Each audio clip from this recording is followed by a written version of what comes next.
Hello and welcome to Unprofessional Engineering. My name is James. You got Luke. Luke, we're using a listener write-in this week. This was a pretty good one. I'm surprised we was. didn't do this one before. I know. We're taking a look at biofuel, which is pretty exciting and good for the world. Maybe? We'll look into that. I think that's TBD, and for those of you that don't know, that means to be determined. You're so hip. You're hip with the texting. I try. Luke, what is biofuel? So biofuel. Off the top of your head. Off the top of my head, James. This is just, off the top of my head. Biofuel is a fuel that is produced through contemporary processes from what is called biomass. Biomass. Rather than fuel produced through the very slow geological process involved in the formation of fossil fuels such as crude oil. Ooh, very good. Top of my head. Very good, yes. What the heck is biomass? So biomass is things that can be converted into one of two things. So there's two types of biofuel. One is ethanol, two main ones. One is ethanol and one is biodiesel. So biomass is things that can be turned into one of these two things. So plants and aminals. Yeah, so basically, if you think of corn, you hear, you can make, fuel from corn. That is, the corn itself is what's considered the biomass. And then there's things such as, it could be wood, it can be, there's all kinds of things that can be fermented. If you think about it, into it. If you think about it, though, oil is really a biofuel. It just takes forever. Yeah, you got all those poor dinosaurs had to die. Poor dinosaurs. What did they ever do? Nothing. Just roam around, turn it into oil. Yep. Poor dinosaurs. Fun fact for you. You Shoot. Ready? Burning plant-derived biomass releases CO2, but it has still been classified as a renewable energy source by the EU and the UN legal frameworks because photosynthesis cycles the CO2 back into the crops. That's kind of interesting, right? Yeah, you mentioned EU. What I found is there's way more of this biofuel stuff happening in Europe than happening in the United States. I think there's a lot of research happening here, but I don't think that there's very much biofuel consumption, I'll say, like the vehicles. And we're just I thought it was like 3% or something. But we don't do diesel the way they do in Europe. And you can put the ethanol or the alcohol version and convert typical gasoline engines. But like diesel engines can be easily converted to run biodiesel. And we just don't have a lot of diesel cars here in the U.S. This is true. So much more popular, at least biodiesel in Europe. Okay, so some people are big stupids, Luke, and they use biofuel and biomass interchangeably. Yeah. And we're not going to do that. We're not, here. James. Typically, biomass refers to the biological raw material, and the fuel is then made out of that. Mm-hmm. Right, the source. So you said that, there are two common types of biofuel, the bioethanol and the biodiesel? Yep. Do you know the difference between the two? I think it's one produces alcohol, and then it's ethanol, and the biodiesel is an actual oil. Yeah. Both are combustible, so obviously they can go into engines and go pow, pow, pow, pow, pow. Sorry. What does it do? Oh, that's what I thought it was. I knew I recognized that ignition. Sound. Yeah. So the bioethanol is the alcohol that's made by fermentation, like you said, and that's for any number of things can be used for that, like sugar or starch crops, like corn, wheat, sugar cane. Apparently, sweet sorghum is something that they use.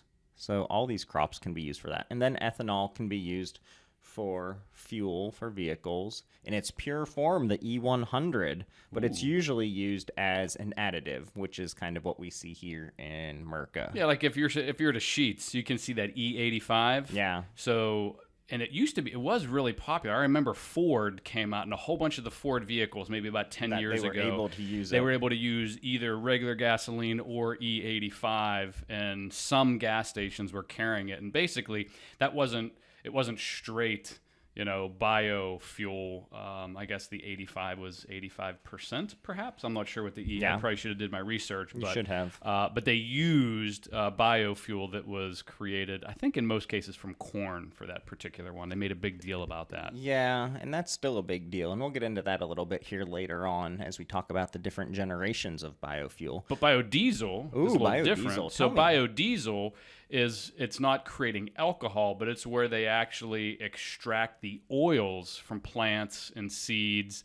And there is a process called transenterification. I nailed it, I'm sure. I'm pretty confident that's what it's called. In biodiesel, it has to be a diesel engine. So this cannot be a regular petrol or gasoline engine. Yeah, it can be used in the pure B100 form, but it's usually also used as a diesel additive, kind of like we do here in America, because doing it in America is the right way, right? No.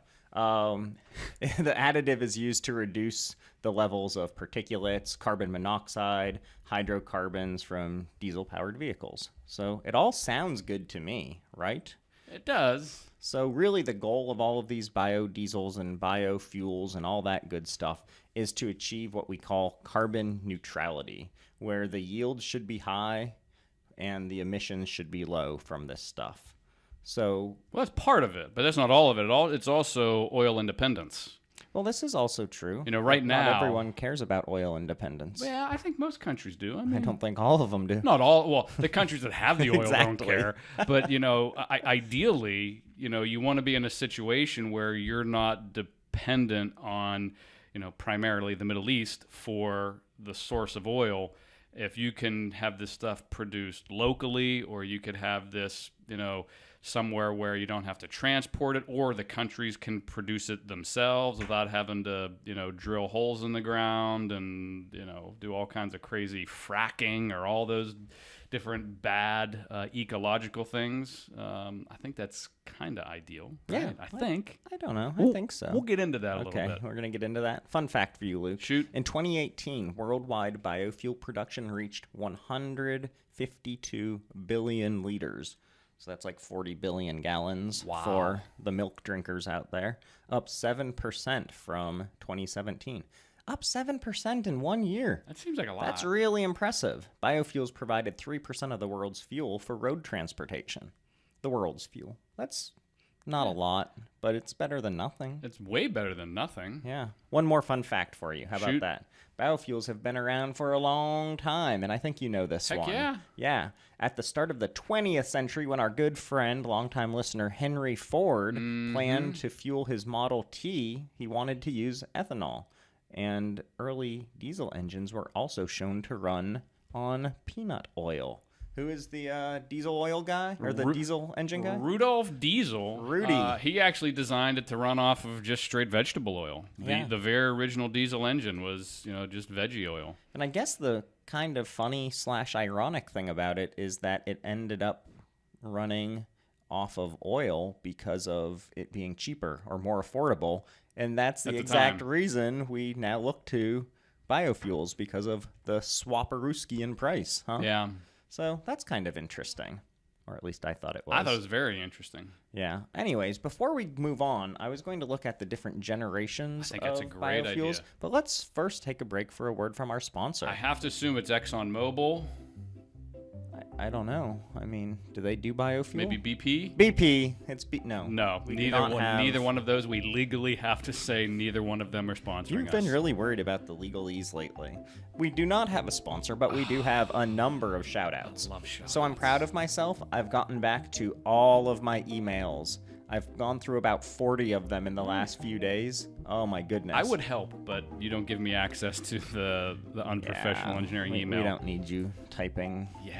Yeah. Me typing's not good. So a few shout-outs. Jeremy W., Eastern PA guy. Nice. He loves the Steelers, though. Yeehaw. He's looking to be a mechanical engineer, so that's Way cool. to go, Jeremy. Sarah H. wants to land a job at NASA. I said, yeah, go for engineering if you want to do that. Heck yeah. And said, to be a mechanical. Nice. Thank you, Yeah. Sarah. Martin H. provided an in-depth explanation of all things batteries. Because we got it wrong on our battery episode. I wouldn't say we got it wrong, but maybe there were some things that we could have gone into more detail. We could probably do another episode on that. Yeah. Tim H. explained why rolling the batteries... We got a lot of emails about batteries. He explained why rolling the batteries fixed them and what the whole plus and minus thing. Remember we had that debate about the flow? Mm-hmm. Someone else actually wrote in and said that the water example you used was wonderful. So, good for you, Luke. Thanks, Steve. And then... Who's Steve? Steve's my buddy, the one that told me. Oh. Steve is the guy that told me about the water example. Good job, Steve. Ben S. from Williamsport. Woo. That's Baseball Hall of Fame. Little League, right? Little League, yeah. Also was the one who came up with the idea for the biofuel episode. So sweet. Thank you, Ben. If any of you have an idea you would like us to look into for a topic, email us at unprofessionalengineering@gmail.com. And make sure you subscribe. Oh, yeah. Make sure you give us 5-star reviews and ratings. Share with your friends and family. James will send you stickers because I don't do any of that. This is true. Luke is just the talent. That's why he gets the big money. But face. He's the face. Yeah. Go ahead and subscribe. Go ahead and review. Go ahead email. All those things. Our listens have been skyrocketing. So keep up the good work, everyone. All right. On to bigger and better things. Bigger and better things. First generation biofuel, Luke. Talk about it. So first generation biofuel was essentially food crops. Food crops. So it was almost exclusively at the time for ethanol purposes. So corn, sugarcane, maize. They did some biodiesel, and this came from like soybean and canola oil. And this was, I'm going to say, 60s, 70s time frame. I don't know the exact one. Did you have the dates for the generations? I wasn't able to find when they specifically started and stopped. I mean, even third generation went back as far as the 70s. Okay. So I think it's more along the lines of that during the big oil crisis back then. That's when the big push for biofuel So some of these were happening simultaneously. Right. Yeah. Gotcha. So, yeah, you nailed that one, but fun fact about that, or maybe not fun, I don't know. In the EU, the revised Renewable Energy Directive calls for a complete ban on first-generation biofuels by 2030. Yeah. Particularly fuels made from oils such as the palm oil or soy oil are being targeted. And we'll talk about the disadvantage, I think, a little bit later, but there's specific reasons why even some second generation stuff they want to ban as well. I can understand the first. Second, I'm not sure about, but I know that palm oil and the palm plants are a big issue because different countries are just completely like big time deforestation going on just to plant palm because it's making such a boatload of money. So I can understand why they're trying to do that. Yeah. So second generation, do you have any info on that? Second generation is typically, this is when I think of biomass. So this is where they're using stuff such as, rotted wood, grasses, inedible plants, so not corn or soybean or things you would normally eat. Grasses. So these are things that would be considered maybe waste material. Typically. And the second generation stuff, this is way more difficult because it's typically a fermentation process, and this stuff typically needs pre-treated. There's a lot of process involved where, if you're just taking corn or canola or soybean, it's still being processed, but it's not as difficult to process as second generation. And the idea here was second generation was great because this was just waste material. Yeah, this was garbage anyways. That would typically be in a landfill somewhere. And whenever I read this one, I totally thought of Back to the Future whenever Doc came back, and instead of using plutonium, he had the little thing where he put in like banana peels and he was taking biomass. Like a composter. How crazy is that he was using biomass to fuel the DeLorean for time travel? And that he got back in time by doing so. It worked. So maybe that's a good reason to do this. Science. Yeah, so you nailed that again, Luke. You're really good at this. So I always think of first generation when I thought of this, because it was such a big deal made out of all the corn that's being planted and, whatever going on there. I never really thought about second generation. I didn't either. But it's like the waste stuff, but some of the waste is even food that maybe you'd eat, but part of the food that doesn't get eaten would be part of that waste. So like you said, the big advantage or the big disadvantage is that it's really hard to extract the fuel. Yeah. So for instance, you have to use a bunch of physical and chemical treatments to convert the biomass into liquid fuels that are suitable for transportation. Yeah. And if you want to look into transporting fuels, check out our oil and gas episode. Yes, good idea. I missed the talk about Henry Ford episode. But anyways, check both of those out. But one of the big advantages for second generation is that unlike the first generation, you don't have to have a whole bunch of land used up solely for the purpose of fuel production. It's either already happening or it's leftover stuff. Yeah. So you don't have to use up all this land. And it takes a lot of land to grow all of that vegetables, It does. all the vegetables for fuel. So that's crazy. Third generation, and this is my favorite. I like this one. Yeah, do you want to talk about it? You can talk about it since it's your thanks, favorite. man. Oh, that is really considerate of you. I try. All right, so from 1978 to 1996, the U.S. NREL, so the National Renewable Energy Laboratory, which sounds fancy, experimented with using algae as a biofuel source in the aquatic species program.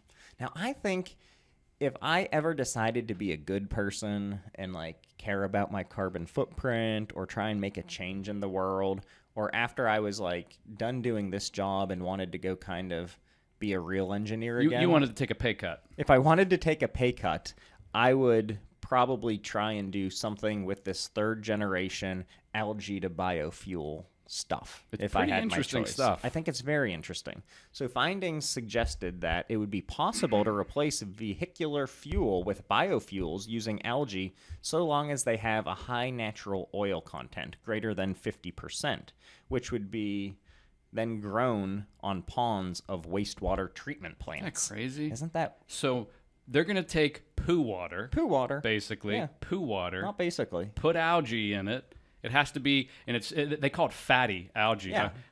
I know you find this a surprise. I watched a video about it. No. But right now they're saying, I think it was Exxon. They're in collaboration with this laboratory. They have algae that is 40. So they're right near that 50%. They're not there yet to make it like mass produced and make it feasible for scaling. But they have algae that's like 40% fatty. So It's a big fatty. Like that's just so weird to think that you can get fatty oil out of algae that you grow on poo water. Yeah. I think you just like saying poo water. I do like saying poo water. So yeah, you're right. That's exactly it. They're not quite there yet.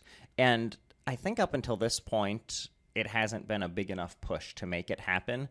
But it's pretty close that they've done some feasibility studies to show that they'd actually be able to get to this point. But the thing that's crazy, could you imagine? So right here in Pittsburgh, everybody knows the Alcasan plant over, and it's basically the poo water treatment plant for a big portion of Pittsburgh. But imagine if every water treatment facility, they add on some of these apparatus, they throw in some algae, the algae eats up all the, poo water. I just like saying it. You're right. 18 times. And it just eats it up, and then they take it off. They do whatever processes. Imagine if every wastewater treatment had just this added, capacity to create this oil, and you could like locally produce oil at every single water treatment facility. That seems like genius. You could probably just throw this algae on the Mon. And the Mon. I mean, it's basically a river of poo, so you could probably do that. Okay, so last but not least is the fourth generation. I didn't understand this one. Hopefully you did. Wikipedia helped me out a bit. So it's similar to third generation biofuels, but the fourth generation are made from not using land as well. However, unlike third generation, they do require the destruction of biomass. And so the class of biofuels include electrofuels and photobiological solar fuels. And so the Wow. If you could see Luke's face, you'd be You just happy. said a lot of words I can't spell. Electrofuels are an emerging class of carbon neutral drop-in replacement fuels is what they're called. And they're made by storing electrical energy from renewable sources in the chemical bonds of liquid or gas fuels. Doesn't that hurt your brain? Just thinking that somebody's coming up with this? You sounded like Charlie Brown's teacher when you were just talking. In my ears, that's what I heard. So, electrical energy from renewable sources in the chemical bonds of liquid or gas fuels. That's crazy. So then the other option is the photobiological solar fuels, where light is used as an energy source, which I just don't understand how it's different than solar energy. But what I kind of guessed at, and someone can correct me because I'm probably wrong. I'm sure. I'm guessing that it's like photosynthesis is being used by plants or plant-type animals. Mm-hmm. And is that like a Pokemon, a plant-type animals? I'm thinking about like those mushrooms that we talked about in one of our episodes and how they were being used to produce electricity. I'm guessing it's something like that. Maybe. So if anybody actually knows, like, someone who might have suggested this, Ben, maybe you could let us know. Yeah. So before we go on, those are the 4 generations. Let's take a break for this week's Luke's Rant. So I had a different rant, and it just hit me now. Oh. I have a new rant. So this, I'm coming in This is unaware. inspired rant. Oh, boy. I feel like there's some major disconnect in, like, all over the world with, like, which direction to go with fuel. Okay. So you got, like, Elon Musk, who's doing the whole Long-time electric listener. car. Long-time listener, friend of the show. Thanks, Elon. You got a guy like him who is doing his best with, the Tesla truck, the Tesla roof tile, the Tesla. Obviously, the cars are super successful. And he's just doing this out of the goodness of his out heart. of the goodness he of doesn't his care heart. about money. And here's the thing. I mean, he's going solar, and then you got all these other people that are doing, bio. I feel like, and I'm not saying no. I'm not saying no to biofuels, and I'm not saying no to solar. But I feel like if everybody just got on the same page and just said, "Hey, I think that's why one thing hasn't become better than the standard gas and diesel, typical transportation fuels."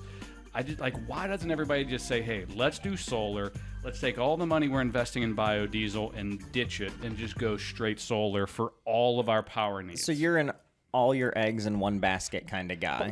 But why could you Is imagine? that why all your money's under your mattress? It is. Okay. But I really feel like from a research and development standpoint, if it wasn't wind and solar and biodiesel and all these different crazy ways, just pick one and go with it. I agree that the research would improve, but I feel like we probably want to have different options. I don't know. I don't know. I feel like solar is so good. It's been so proven. I mean, I forget the number. I just saw something the other day. The Tesla finally outperformed another car manufacturer for total number sold for the year. I don't know if it was Mercedes or who it was, but solar Luke's Auto Shop. Solar cars, solar-powered cars obviously work. What's biodiesel going to do at this point? I mean, now they're competing. But maybe it will provide less pollution overall for this algae to eat our poo water and power our cars versus the process to make all these solar and the batteries and recycling. I don't know. Yeah, I'm not saying one's right and one's wrong. I just feel like consolidated resources and effort is a way to go. I feel like the Unprofessional Engineering branded Tesla must be on its way soon. Wouldn't that be Elon, sweet? if anybody knows Elon Musk and you send this to him, if he sent us 2 Teslas, I would drive it around with the Unprofessional Engineering sticker on it. Yes. Please, All right. Elon. So, I don't know if you have anything else you wanted to cover, but my next topic was ethanol and your engine. I wanted to talk a little bit about advantages and disadvantages because I feel like that's a big part of this. Let's hear about that then. Okay. So we've been mentioning some of this. And these are kind of high level, and this isn't in particular ethanol or biodiesel. This is just in general. Both of which Luke hates. He just made it clear. I know. I just want a Tesla. Come on, Elon. So the first is, obviously the price of fuel is super dependent on, the industry. So biofuels could potentially be a much more economical, option for purchasing fuel for your vehicle. The materials, you don't have to drill holes and dig up old dinosaurs and turn it into oil. This is stuff that you can either grow. This is stuff that you can either reuse that's leftover biomass, like excess material. It's relatively renewable, some of the processes that are involved, but because you're reusing. There's also the idea of, the economics of it. You could potentially, if these are more regional, rather than one place producing oil, it could create jobs. There's lower carbon emissions. There's all kinds of, I think, good things. But this is where I think the bad happens. The first one is the energy output of biofuels is not as efficient as gas and diesel. Fact. So when you put French fry oil, and I have a funny story, when you put French fry oil in your car, it works, but it's not as efficient as gasoline or diesel. There are some carbon emissions through the production process. It's not monitored. It's considered illegal if you do your own, because the states don't get their taxes, and it's a part of my funny story.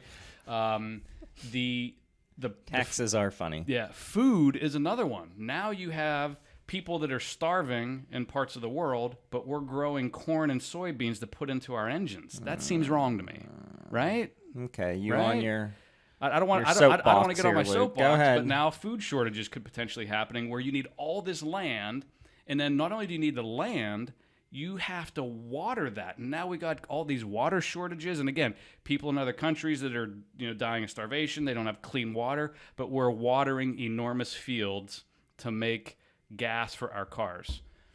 Just buy a solar car. Sorry. So there's definitely some pros and cons. That sounded just like cons. There's a couple pros at the beginning. You're like, I like corn. By the way, it's all bad. Yeah, I'll tell my French fry story after you do your ethanol in your engine. Man, Sorry. I feel really down right now. Sorry. Boy, okay, I'm going to try and bring us back up. So, ethanol, is it bad for your engine? Lots of people always talk about how it's no good and things like that. Mm-hmm. So, gasoline today contains roughly 10% ethanol, so E10. With this fuel composition, it has close to the same amount of energy potential as straight gasoline does, only 2 to 3% less. If you want to use ethanol fuel like the E100, it takes 1.5 gallons of E100 to equal the same amount of energy as 1 gallon of gasoline. All right. Not as efficient, which we said All right, is a not as disadvantage. efficient. So that's bad. It gives you 2 to 3 miles per gallon less than gasoline. E85 is flex fuel with 85% ethanol, and it loses 7 to 8 miles per gallon. The price per gallon of E85 is lower typically, but the actual cost efficiency is worse. So it's going to end up costing you more money to travel the same amount of distance by doing that. And then people kind of justify it by saying it's good for the world. And then you just told me that it's not. So that's something. So one of the issues with ethanol is that it attracts water. So this isn't good for your engine. Ethanol itself attracts water, and it does break down faster than gasoline. So this isn't so much of a problem when it's in your car, because you drive around, unless you're me, you drive around and you burn up that gasoline and it's not a problem. But with smaller engines, this can be a huge problem. So think your lawnmower or your weed whacker, because there isn't one of you out there that uses your weed whacker all the time, because those things are the worst. Yeah. Now that's a rant for you, Sorry. stupid weed whackers. Ugh. So with the water absorbing into the fuel, there's a chance that rust will form on the interior of your engine. Of deposits. Yeah, deposits are bad. The rust flakes off. That gets everywhere. That's no good. Ethanol increases gasoline vapor pressure as well, which can cause vapor lock in the carburetor. Also not good. Also causing failure of all of your stuffs in the garage that you don't use very often. Gasoline with ethanol decreases the life of the engine and its parts. The alcohol is not good for seals and will cause them to break down more quickly, meaning you need to go get them replaced more often, which is also unfortunate for you. A good thing about it, I guess, the use of more ethanol will create more jobs. I know, look at you with that look. Yeah. Roughly 72,700,000 acres of land goes towards growing corn. That's a lot of jobs. That's about $15.1 billion per year. That's a lot of cash, too. It's going to put and I love putting farmers to work. I know you do. I would just rather them grow corn to feed people. Okay, well, that's fair. That's okay. Can we talk about diesel in cars real quick? 1 second. Okay, 1 sorry. second, and we can. Approximately 7% of the national corn yield went to making ethanol in 2001. Wow. 39% in 2010. I don't even want to know what it's at right now. So one other good thing they Starving said, people. and I feel like this is a stretch. This was a pro. Because ethanol is alcohol, your gas lines will not freeze during the winter months.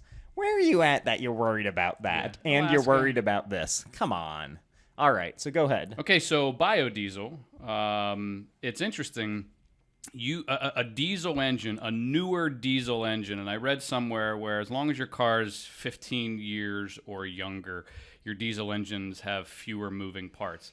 And you can easily convert a diesel car to basically run off of like vegetable oil. Like you could literally put vegetable oil in your gas tank. Here's the After I challenge. deep fry my wings, I can pour it into I'm my going to tell my car. French fry story real quick here in a second. So the interesting thing is you typically have to have, there's a little bit of installation because you have to have a regular diesel tank, and then you have to have your oil, your vegetable oil or your excess used oil tank, because when you start the car, you have to have regular diesel because the biodiesel or the vegetable oil has to come up to temperature and warm up, so it's more viscous. And then you can hit the switch, run off of vegetable oil, and then when your car cools, you have to switch back to diesel to get that out of the system because it'll get congealed and not be as congealed. it'll get thicker.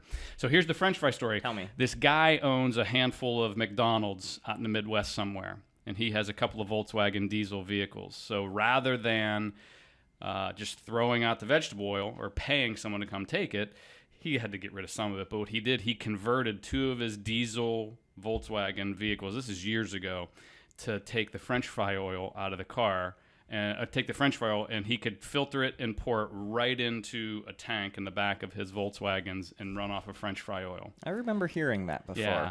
But I don't know if it was him. Another person got fined, and this is what I was talking about, the taxes, where because he wasn't paying taxes on the fuel he was using, he got like some multi-$1,000 fine because he was, basically, I guess, using oil illegally and not paying taxes on it or something like that. It's like, really, cops? You got nothing better Really, to do than to cops? walk, but like drive behind a guy, see if it smells like French fries, and pull him over for not paying taxes on the fuel in his vehicle. Yeah, Come that's on. unfortunate. Yeah, Nobody wants it to be a better we love the world. police officers. We by the do, way. absolutely. Just let the French fry man drive. Let the French fry guy go. At least get a free Whopper out of Yeah. it. See what I did there? Because McDonald's doesn't have Whoppers. Okay, anyways, a couple fun facts. I think you have a few, but I wanted to throw this one out there. Not so fun fact. When the entire life cycle of biofuel is considered, it's actually possible that it generates more greenhouse gases than fossil fuels, which doesn't seem great. So if you take a look at over the lifespan, depending on where the biomass is grown or created across the world, it could actually end up producing more greenhouse gases than, say, gasoline or coal or diesel fuel. So that's unfortunate. Coffee grounds can be used to produce biofuel. Oh, I should be able to make a lot of biofuel then. A biofuel can be a liquid, a gas, or even a solid. A solid? So I've seen this, and I'm assuming this is what they're doing. Have you ever driven by a garbage dump and they have those No. big white stacks? I think they're capturing some of the methane that is Are being they? produced. I thought that was just a way to get it out of there so it's less dangerous. I would think they would capture it. Like, why wouldn't you capture the methane? I don't know. I don't know if they capture it or not. I would hope they capture it. I hope so, I'm too. guessing that's what they do. Okay. Did you know that the U.S. and Brazil produce 87% of the world's fuel did know ethanol? that. That's crazy, isn't it? I did. Yeah, well, that's cool. More than 22 billion gallons of fuel ethanol are produced each year. That's a lot. It is. Do you have any other fun facts? That's all I had. You kind of covered some of mine. We must have cut and sorry. paste from the same website. Yeah, we sure did. I actually looked for fun facts on about 5 different websites, And they're all the they same. had all cut and paste from a different website. They were Yeah. exactly the same. So that's all the fun facts that I have. This was a good one. Thanks for the recommendation. Yeah, Ben, that was a good suggestion. I thought it was really interesting, and I learned a lot about it. And I know my next career is in algae that eats poo water. Thought-provoking, I would say. Thought-provoking. Well, hopefully you thought it was thought-provoking as well. If you have any information about algae or biofuel or whatever, email us at unprofessionalengineering@gmail.com.